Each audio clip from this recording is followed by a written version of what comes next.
You're in the courtroom watching a trial and you see these witnesses being taken out of order. And you wonder, I don't understand. Isn't there a clear, concise order to how the witnesses are proceeding? Or can you take witnesses out of order? Would you like to learn the answer? Come join me as I share with you this great information. Hi, I'm Gerry Oginski. I'm a New York medical malpractice and personal injury trial lawyer practicing law here in the state of New York. The answer is you can take witnesses out of order. Now, to do that, you will likely have to get permission from the court. Now, here's typically what happens. The injured victim's attorney is now going to put on whatever proof is necessary, whatever evidence they believe is going to help them support their claim. Now it's going to be witnesses involving medical experts. It might be an economist who's a specialist who deals with the value of money. It might be people who observed exactly what occurred, as well as people talking about the injuries that you suffered, as well as you getting up there to talk about your injuries. But now, let's say that one of your medical experts is not available until later on in the week.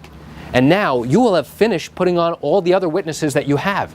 In which case, the judge will likely say, okay, the defense is going to put on their witnesses and we will take the plaintiff's medical expert out of order.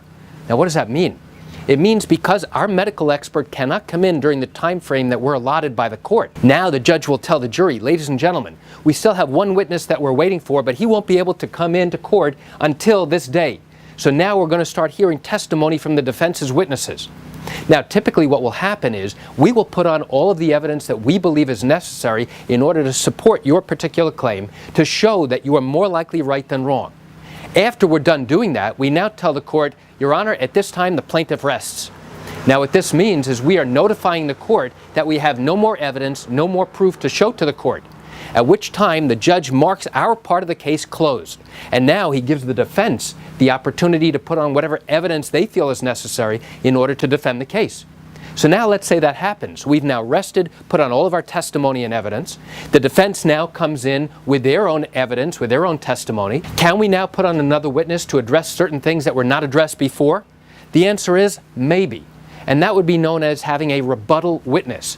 So now we would ask the judge, Your Honor, at this time we ask that Dr. Jones be called as a rebuttal witness.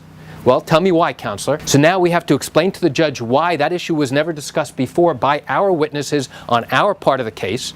And then we also have to tell the judge what Dr. Jones is going to say in response to this particular issue that's just been raised.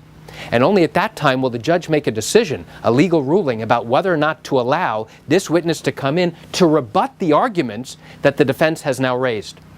So why do I share this great information with you? I share it with you to give you an insight and an understanding to what goes on in the litigation process in cases involving medical malpractice, car accident cases, and even wrongful death cases here in the state of New York. You know, I realize you're watching this because you likely have questions or concerns about your own particular matter.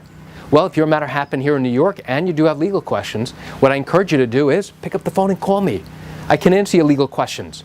You know, this is something I do every single day and I'd love to talk to you. You can reach me at 516-487-8207 or by email at Gerry, Gerry, at oginski-law.com. That's it for today's quick video. I'm Gerry Oginski. Have a wonderful day.